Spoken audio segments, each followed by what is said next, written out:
New York's John F. Kennedy International Airport, one of the busiest airports in the world, where tens of thousands of people from all continents arrive each day, carrying their stories, ambitions, and different social statuses.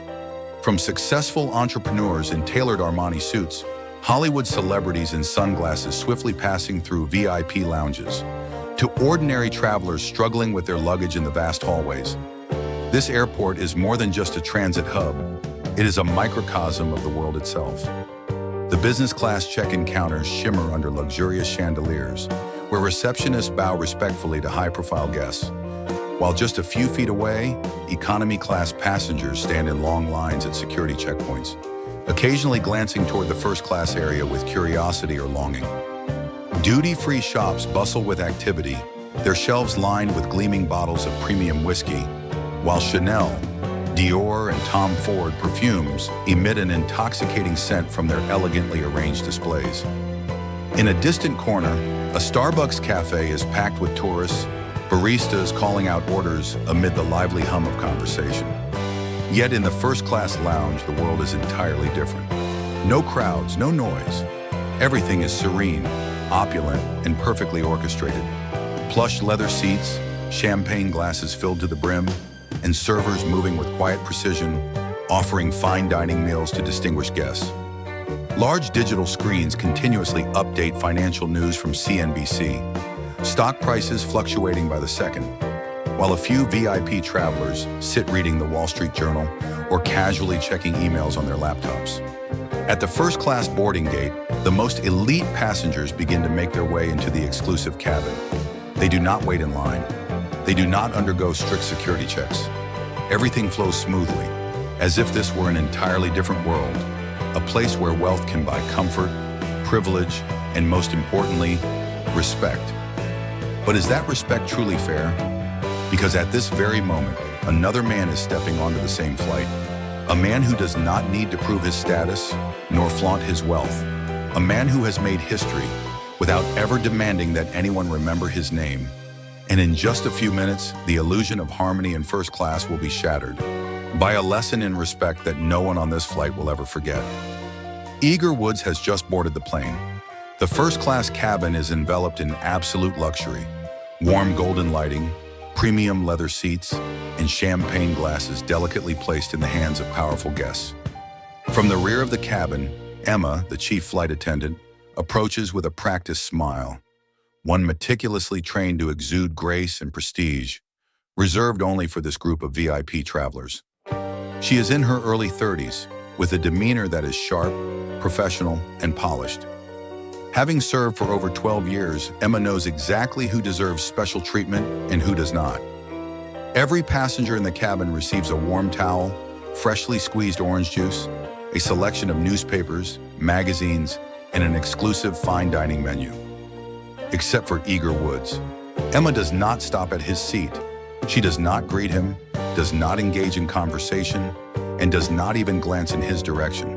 To Emma, he does not exist. She beams at the CEO couple seated up front, engaging in lively conversation about their wine preferences. She chats effortlessly with a young entrepreneur seated to her left, discussing the premium onboard services offered on the flight. But with Tiger Woods, not a word, not a glance. He remains composed, reclining into his seat, eyes half closed as if indifferent to the world around him. But he is not indifferent. He notices everything, and he hears everything. From a nearby seat, a middle-aged businessman furrows his brow, observing the silent treatment directed at Tiger Woods. He leans toward Emma and whispers, "Did you forget to serve that gentleman?" Emma pauses for a split second, but instead of appearing startled by the question, she simply smirks, her eyes flickering toward Tiger Woods with utter indifference. First class is for verified passengers only. He might have boarded the wrong cabin. Her voice is soft, controlled, meant to convey authority without causing a scene. The businessman slightly raises an eyebrow but says nothing more. A few other passengers glance at Tiger Woods, then quickly look away, not wanting to involve themselves in the matter. Further ahead, a wealthy CEO couple, who had just been engaging in cheerful conversation with Emma, overhear her words. The woman subtly lifts her eyebrow, but her husband, a meticulously dressed man in his 50s, whose shirt bears not a single wrinkle, simply smirks, eyes filled with silent approval of Emma's actions. Because in their world, men like Eager Woods do not belong here. They do not need to know who he is. They only see a plainly dressed black man sitting alone in first class, and that is enough to judge him. In his seat, Eager Woods remains silent. He sits still, eyes closed as though he is resting. But he hears every word, every whispered assumption, every side glance that lingers for just a second too long. This is not the first time. This is not the second time. This is his entire life. But he does not react, because a lion does not need to roar to prove that it is king. Emma continued her work as if nothing had happened. She handed out warm towels, checked on each passenger with a sweet voice, always avoiding Eager Woods' gaze. She knew she couldn't let him sit there for too long. She didn't need to ask for his ticket, didn't need to check the passenger list. She trusted her instincts, an intuition sharpened by over a decade of working as a flight attendant. She knew exactly who was a VIP and who didn't belong. Emma made up her mind it was time to act. She no longer avoided him. She turned around, her eyes sharp, her polite smile disappearing, replaced by the firm demeanor of someone handling a protocol violation. She marched straight to Eager Woods' seat, standing before him with a professional stance, but without a shred of respect. "Excuse me, sir," she said, her voice neither loud nor soft, but filled with authority. Eager Woods opened his eyes. His gaze wasn't angry, wasn't defensive. It was simply calm, as if he were observing a chess game in which he already knew the outcome. Emma swallowed slightly but held her ground. "It's possible your ticket is for economy class. I'm afraid you may be in the wrong seat." Her words broke the heavy silence that had been hanging over first class. Some passengers turned to look, while others kept their heads down, pretending not to hear. From the back of the cabin, a soft voice spoke, an elderly woman who had been watching everything unfold. "Daniel, check his ticket first. He seems to know exactly where he is." But Emma didn't turn around. She kept her gaze locked on Eager Woods and replied firmly, "I'm certain, ma'am." She gestured toward another flight attendant, Daniel, to assist. Daniel, a younger crew member in his late 20s, approached hesitantly. He couldn't understand why Emma hadn't checked the ticket first. Glancing at Eager Woods, then back at Emma, he lowered his voice. "Shouldn't we check his ticket first?" Emma shut him down immediately, her voice sharp as a blade. "I already know. Just do it." Daniel hesitated. Something felt off. But Emma was the chief flight attendant. She was the senior. She was the one in charge. Daniel didn't want to challenge his superior, so he nodded, then leaned slightly toward Eager Woods. "Sir, we just need to confirm your ticket. If you could kindly show us." Eager Woods didn't look at Daniel. His gaze remained fixed on Emma, and after a few moments of silence, he finally spoke. His voice deep, slow, carrying a weight that froze the entire cabin. "You are making a grave mistake." Emma blinked, frowning. "And if you don't stop now..." Eager continued, his voice never rising, yet every word felt as if it were etched into stone. "You will regret it." It wasn't a threat, it was a warning. A warning from someone who had seen arrogance crumble under the weight of truth more times than he could count. Emma let out a mocking chuckle, folding her arms across her chest, her eyes gleaming with disdain. "I've been doing this job for 12 years. I know exactly who is who." Eager Woods remained silent, but his gaze never wavered. Some passengers began whispering. A few turned to watch the situation unfold more closely. The energy in the cabin was shifting. Daniel felt it too, and in a brief flicker of a moment, so did Emma, but she did not back down, because she believed she was right, because she believed she knew everything, and she had no idea that in less than a minute, her entire world was about to turn upside down. Not everyone agreed with Emma. From across the aisle, a middle-aged man, perhaps a lawyer or a businessman, spoke up, his voice calm but edged with meaning. "I think the chief flight attendant is being a little hasty." A sense of unease crept into Emma's chest. For the first time in 12 years, she felt like she was the one being judged, but she refused to waver. She still believed she was right. So instead of listening, Emma ignored them. She turned her face away, but she couldn't hide the irritation growing inside her. And then, an idea flashed in her mind. A quick way to shut this situation down immediately. She muttered under her breath, just softly enough that no one could hear clearly, but loud enough for a few passengers around her to catch the contempt in her tone. Maybe he just found a lost ticket. That sentence was a spark to a powder keg. The underlying tension that had been building up in first class suddenly ignited into a visible wave of discontent. And this time, it was no longer silent. At that exact moment, whether by accident or intent, Emma tipped a glass of orange juice, sending cold liquid spilling onto Eagerwood's shoulder. A young woman sitting 2 rows ahead lowered her magazine onto the table, turning her gaze directly toward Emma. "Chief Flight Attendant, I think you've just crossed the line." Emma froze. This was no longer just a simple case of a seating mistake. This had become a public confrontation. Now no one pretended not to hear anymore. Eyes began turning toward Emma, some filled with curiosity, others with realization, as they pieced together what was truly happening. Emma felt it, but instead of backing down, she felt even more irritated. She still did not believe she was wrong. She still believed that as long as she remained firm, as long as she held her ground, she would win. But prejudice, no matter how strong, cannot overpower the truth. And the truth was about to unfold. In just a few more seconds, with just one more sentence, Emma's entire world would come crashing down before her eyes. The atmosphere inside the first-class cabin felt as if all the air had been sucked out. Everyone sensed that something was wrong, but no one dared to speak. Emma still stood her ground, her face tense, her eyes scanning the passengers who were now watching her with growing curiosity. Daniel was still hesitating, unsure whether to continue asking Eagerwoods to present his ticket or not. Eagerwoods, still silent, but his gaze sharper than ever. And then, a voice rang out from the back of the first-class cabin. "My God! Mr. Eagerwoods, it's been so long!" Every head turned in unison. A middle-aged man stepped forward from the last row, a broad smile on his face. He wore a suit that was not overly flashy, but the fabric and tailoring were so exquisite that anyone could tell it wasn't cheap. And as he approached Eagerwoods, those well-versed in the financial world instantly recognized who he was.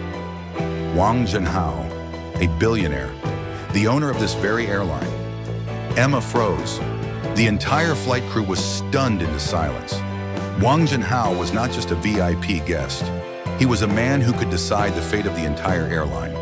And he had just walked up to Eagerwoods, bowed slightly out of respect, and patted him on the shoulder like an old friend. "I came to Augusta just to watch you play." Wang laughed heartily, his voice radiating enthusiasm. Eagerwoods gave a small smile, the kind of smile from someone completely unsurprised by the turn of events. Emma felt her ears ringing. Wang Jianhao knew Eagerwoods? No, not just knew him. He had come to Augusta solely to watch him compete, which meant Emma suddenly understood. The man she had belittled and dismissed was a living legend. But the worst was yet to come, because Wang Jianhao was not finished speaking. Everyone in the cabin, from business executives, CEOs to flight attendants, suddenly felt as if they were standing in the wrong place. Wang Jianhao turned to Emma, and when he spoke, his tone was no longer friendly. Each word he uttered was as sharp as a blade sliding across glass. "Do you realize what you've just done?" Emma swallowed hard, her breath growing unsteady. She wanted to say something, but couldn't. Wang pointed to Eagerwoods, his gaze cutting like a knife. "This man is not just a golf legend. He is my friend. He is a billionaire. He has an incredible tournament record, having won the Masters multiple times, a tournament I am certain you have never even heard of." The words dropped into the cabin like a bomb. Emma felt the blood drain from her face. Her hands trembled slightly. She glanced around at the other passengers. Some shook their heads as if they had just witnessed something unacceptable. Daniel lowered his head, unable to look Eagerwoods in the eye anymore. Even the other flight attendants, who had been silent this entire time, were now shifting their demeanor. And after a few seconds of deafening silence, The captain of the flight emerged. He stepped out from the cockpit, a man in his 50s, his uniform crisp, the golden stripes on his shoulders gleaming. The moment he saw Wang Junhao, he immediately bowed in respect. Chairman Wang, I apologize for this incident. I was just informed. We will address this immediately. Emma pressed her lips together tightly. She wanted to disappear at that moment, but the ordeal was far from over. Wang took a deep breath, then spoke slowly and deliberately. I do not run this airline for my employees to humiliate my passengers. He locked eyes with Emma, his voice cold as ice. You are no longer the chief flight attendant. Emma felt her world shatter. Her mouth fell open, her heart pounding so hard that it felt audible in the eerie silence of first class. But Wang was not done. You are fired, right here, right now. The entire cabin was stunned. No committee meeting, no explanation needed. A decision made on the spot. Emma took a step back, her mouth opening, but no words came out. Her eyes darted to the other flight attendants, but no one spoke up for her. Daniel looked down, avoiding her gaze. Everyone had turned their backs on her. The air in the cabin grew colder than ever. Emma felt as if she were sinking, deeper and deeper into a void she never thought she would fall into.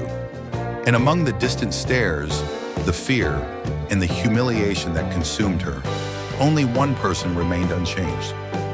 Eager Woods still sat there, his expression devoid of gloating, without a hint of triumph. There was only a quiet contemplation in his eyes. And at that moment, Emma realized the most painful truth.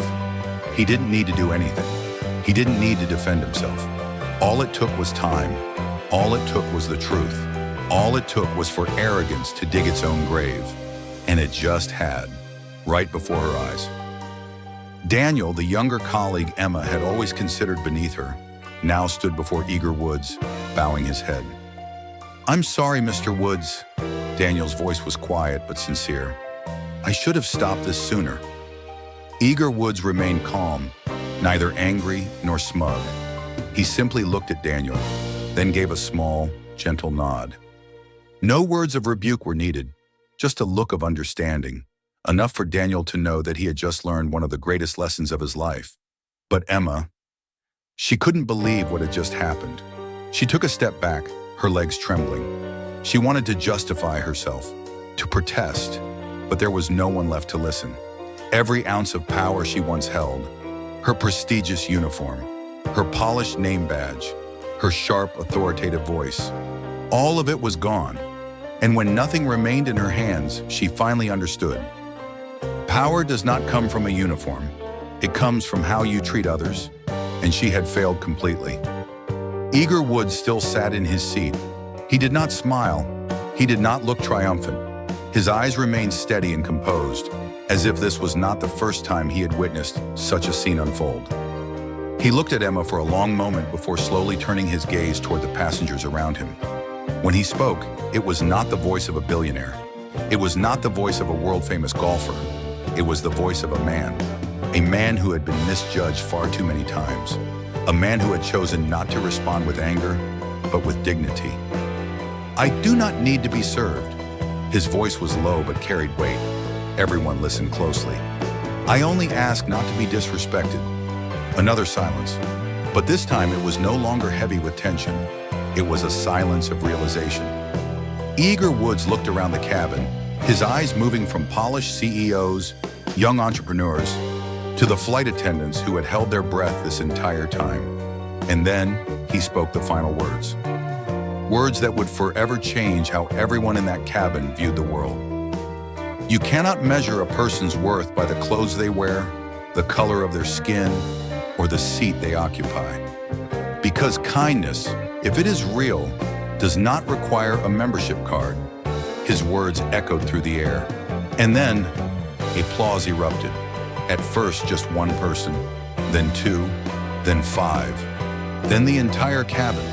Those who had remained silent, too afraid to speak up before, now clapped their hands in agreement. Not because Eager Woods was a golf legend, not because he was a billionaire, but because he had reminded them of something they should never have forgotten. Kindness, respect, Things that cannot be bought with money, cannot be granted by a first-class ticket. Things that we all have the power to give, yet too often forget to share. Wang Junhao stood there, witnessing everything unfold, and he knew exactly what he needed to do. Immediately after that flight, he issued a special directive. From that moment on, every first-class ticket issued by his airline would bear a simple message, a reminder, a lesson. You cannot measure a person's worth by the clothes they wear, the color of their skin, or the seat they occupy. Because kindness, if it is real, does not require a membership card. Respect is not a privilege. It is a choice, and it is always in our hands.